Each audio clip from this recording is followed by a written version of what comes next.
प्रेम से बोलिए नारायण साकार हर की संपूर्ण ब्रह्मांड में सदा सदागिरी जय जयकार हो। साकार जगत जननी महामातेश्वरी की संपूर्ण ब्रह्मांड में सदा सदागिरी जय जयकार हो।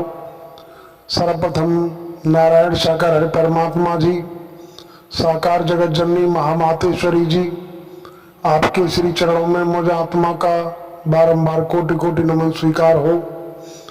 देवियों महापुरुषों, कई बार कई देवियों महापुरुषों ने कमेंट की कि भैया अपनी आप बीती सुनाएं, तो आज हम अपनी आप बीती के माध्यम से आप देवियों महापुरुषों को अवगत कराएंगे कि हमारा इधर नारायण साकार हरि परमात्मा जी के सानिध्य में आने से पहले हमारी क्या दशा थी और इन परमात्मा नारायण सागर हरि जी के दर पर आने के बाद हमारे जीवन में क्या परिवर्तन हुआ है।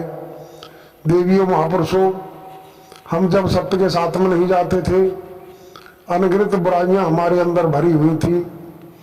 बीड़ी सिगरेट शराब जुआ सट्टा और तमाम शराब बराब पीना, इस तरीके के व्यसनों में डूबे हुए थे। ऐसे परिवार में हमारा जन्म हुआ जहां आए दिन मेढ़ा बकरा मुर्गा की भेंट चढ़ाना और पूजा पाठ करना, इस तरीके की स्थिति थी। देवियों महापुरुषों, जब हमें नारायण सागर हरि परमात्मा जी के बारे में जानकारी मिली कि ये परमात्मा है, हम इन परमात्मा नारायण सागर हरि जी को मानने को तैयार नहीं थे। लेकिन जब कर्मों का लठ पड़ा, कर्मों के आधार पर हमें जब हमारे जीवन में कुछ कष्ट पीड़ा परेशानियां हुई, ऐसा हुआ कि हम नवरात्रि के दिन चल रहे थे। नवरात्रि के 9 दिनों में हम लगातार व्रत किया करते थे, उपवास रखा करते थे।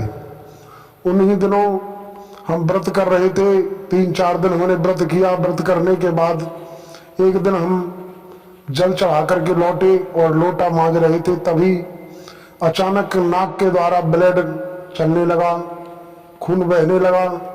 हमने अपने हिसाब से गांव देहात की जो स्थिति होती है उस हिसाब से कई तरीके के उपचार किए, लेकिन कोई राहत ना मिली।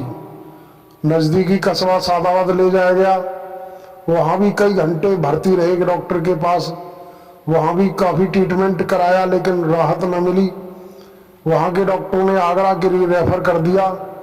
हमें आगरा ले जाया गया, आगरा भर्ती रखे और वहां कई घंटे भर्ती रहने के बाद नाक के द्वारा जो ब्लीडिंग हो रही थी उसका बहना तो बंद हो गया, लेकिन हमें आवश्यकता पड़ी बाथरूम जाने की। हमने अपने तन के नाते बड़े भाइयों से इशारा किया, भैया मुझे बाथरूम जाना है। तन के नाते 2 भाई थे, वो दोनों ही बाथरूम ले गए और वहां से लौट रहे थे कि नवज नाड़ी छूट गई। लाके बेड पर डाला, डॉक्टर को बुलाया, डॉक्टर ने चेकअप किया। जो बोतल लगी थी बोतल डॉक्टर ने निकाल दी और हमें मृत घोषित कर दिया। कहा कि तुम्हारा भाई मर चुका है, अब इसका यहाँ इलाज नहीं हो सकता। देवियों महापुरुषों, जब हमें वहां भर्ती कर दिया, वो बोतल निकाल दी। तन के नाते एक बहन थी, वो रोने लगी। तन के नाते बड़े भाई सत्य के साथ में पहले से जाया करते थे, उन्होंने इन परमात्मा नारायण सागर हरि जी का महामूल मंत्र का जाप करना शुरू कर दिया और जाप करते करते आधा घंटे के बाद इन परमात्मा नारायण सागर हरि जी की इतनी बड़ी मेहर हुई कि हमें जीवन दान मिला, श्वास वापस हुई। जब हमने आंखें खोली, तन के नाते बहन के आंखों में आंसू, चेहरे पर मुस्कुराहट, तो हमने पूछा, मैंने बहन जी आप रो रही हैं या हंस रही हैं? तो उन्होंने कहा कि भैया अभी तो हम रो रहे थे लेकिन आप हंस रहे हैं। मैंने क्यों? तो उन्होंने बताया कि तेरी मौत हो चुकी थी लेकिन अब तू जीवित हुआ इसलिए हम हंस रहे हैं। मैंने ऐसा कैसे हुआ? तो उन्होंने बताया कि इन्हें नारायण सागर हरि परमात्मा जी की रहमत से तू जीवित हुआ, तुझे जीवन दान मिला है। हमें नारायण सागर हरि परमात्मा जी का नाम भी सुहाता नहीं था। हम इन परमात्मा नारायण सागर हरि जी को बुरा भला गाली गलौज किया करते थे। हमने उस समय भी इनकी रहमत को महसूस नहीं किया, हमने नजरअंदाज कर दिया और इनके लिए बहुत कुछ अपशब्द बोले। देवियों महापुरुषों, 2 दिन इलाज चला। तीसरे दिन लगभग 12 बजे के लगभग वो दिन था जिस दिन हमारे तन से प्राणवायु निकली, 25 अक्टूबर 2004। देवियों महापुरुषों, 2 दिन बाद डॉक्टर ने तन के नाते बड़े भाई को बुलाया, कहा कि भाई साहब आपके भाई के शरीर से काफी ब्लड बह चुका है, अब इसके लिए 2 बोतल ब्लड की व्यवस्था करो कहीं से अर्जेंट, अन्यथा ये सुबह तक मर जाएगा।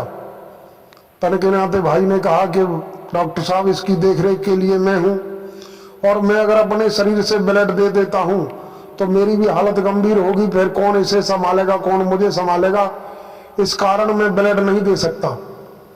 आप चाहो तो बोतल मंगा लो और पैसे का बंदोबस्त हम कर देंगे। डॉक्टर ने कहा कि अर्जेंट ताजा ताजा चाहिए, अन्यथा ब्लड जो बोतल वाला है उससे राहत नहीं मिल पाएगी। तो डॉक्टर ने हाथ खड़े कर दिया। तन के नाते बड़े भाई ने हमसे इशारा किया कि भाई हम क्या करें। तो मैंने कि हम क्या बताएं। तो उन्होंने कहा कि गरीबों और कमजोरों के हितैषी, गरीबों और कमजोरों के हिमायती नारायण सागर हरि परमात्मा जी हैं, इनको पुकार ले, इनको आत्मसमर्पण कर दे, ये तेरी बिगड़ी बना देंगे। देवियों महापुरुषों, जब हमने सोचा कि भाई मरना तो है ही है, क्यों ना इनको पुकार के देखें, तो इन्हीं परमात्मा नारायण सागर हरि जी के महामूल मंत्र का हमने उच्चारण किया और महामूल मंत्र रटते रटते नींद आ गई। सुबह जागे, डॉक्टर ने कंपाउंडर द्वारा सिरिंज से खून खिंचवा करके, ब्लड खिंचवा करके लैब पर जांच कराने के लिए भेजा। वहां से रिपोर्ट आई तो रिपोर्ट को देख करके डॉक्टर को विश्वास नहीं हुआ। उन्होंने दोबारा दूसरी लैब पर चेकअप कराया, वहां से भी सेम रिपोर्ट आई। डॉक्टर अचंबा करने लगे, कहने लगे भाई साहब आपका भाई पहला हमारे यहाँ का मरीज है जो कि मरने के बाद आधे घंटे बाद जीवित हुआ, और जो बीती रात 2 बोतल की आवश्यकता थी, अब 1 बूंद भी चढ़ाने की आवश्यकता नहीं। देवियों महापुरुषों, इन परमात्मा नारायण सागर हरि जी को हम तो बुरा भला कहते थे, लेकिन इसके बावजूद भी इन्होंने हमारे लिए ब्लड दिया, हमारे लिए खून दिया, और हमें फिर 1 बूंद भी चढ़ाने की आवश्यकता नहीं पड़ी। देवियों महापुरुषों, उस दिन हमें यकीन हो गया, भरोसा हो गया कि यही हमारे हिमायती हैं, यही हमारे मददगार हैं। इनके अलावा समूचे ब्रह्मांड में हमारा कोई हिमायती न था, न है और न कभी होगा। और देवियों महापुरुषों, जब हम वहां से स्वस्थ हुए, छुट्टी हुई, घर पर आए, घर पर हमारे घर में तमाम अलमारी में तमाम मूर्तियां लगी थी जिनकी हम पूजा पाठ किया करते थे, व्रत करते थे, तमाम अग्यारी लगाते थे, चिरागी जलाते, अगरबत्ती जलाते। उसी दिन हमने सबको साइड कर दिया और नारायण सागर हरि परमात्मा जी को आत्मसमर्पण करने के बाद उस दिन से आज तक हमने कभी भी किसी के लिए कोई किनका खोंट के नहीं डाला, किसी के लिए कोई अगरबत्ती धूपबत्ती चिरागी वगैरह कोई आडम्बर नहीं अपनाया। जब पहले हम सब कुछ करते थे, फिर भी आए दिन कोई न कोई समस्या आती रहती थी।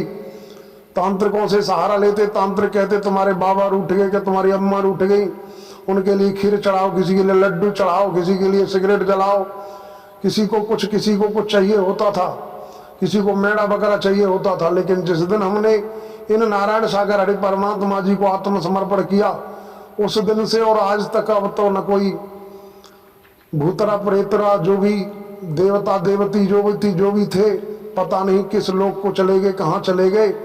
कोई भी किसी भी रूप में परेशान नहीं करता है। पहले हमें आए दिन डॉक्टरों को सहारा लेना पड़ता था, आज किसी डॉक्टर के सहारे की जरूरत नहीं। जब कभी भी हमें कोई कष्ट पीड़ा परेशानी, तन में बुखार जूड़ी जुकाम खांसी या कोई भी किसी भी प्रकार की कोई प्रॉब्लम होती है, चाहे हम हो या हमारे परिवार का कोई सदस्य, नारायण सागर हरि परमात्मा जी के द्वारा जो बूटी अमृत प्रसाद की रूपरेखा दर्शाई है, उस तरीके से बूटी प्रसाद बनाते हैं और बूटी प्रसाद पीते हैं। बूटी प्रसाद पीने से ही नारायण सागर हरि परमात्मा जी की वो मेहर होती है कि हमें किसी डॉक्टर के सहारे की आवश्यकता नहीं पड़ती है। तो देवियों महापुरुषों, इन परमात्मा नारायण सागर हरि जी ने हम पर बहुत मेहर की है और आज इनकी ही मेहर से आज हम खुशहाल हैं, परिवार में खुशहाली है।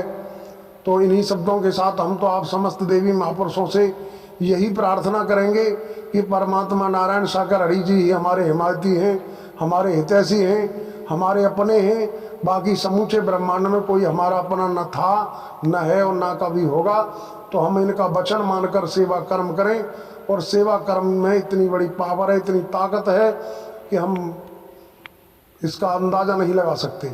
और एक बात और क्लियर कर दें, नारायण सागर हरि परमात्मा जी ने कहा कि जिस किसी के जीवन में कोई भी किसी भी प्रकार की कष्ट पीड़ा परेशानी है, तो महामूल मंत्र ज़्यादा से ज़्यादा याद रटो, तो जीवन में निखार आएगा। कोई बवंडर आपके जीवन में टिकने वाला नहीं।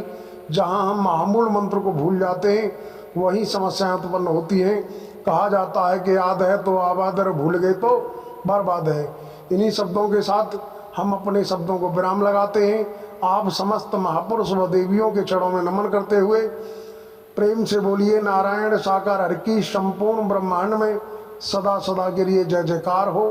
साकार जगत जननी महामातेश्वरी की संपूर्ण ब्रह्मांड में सदा सदा के लिए जय जयकार हो।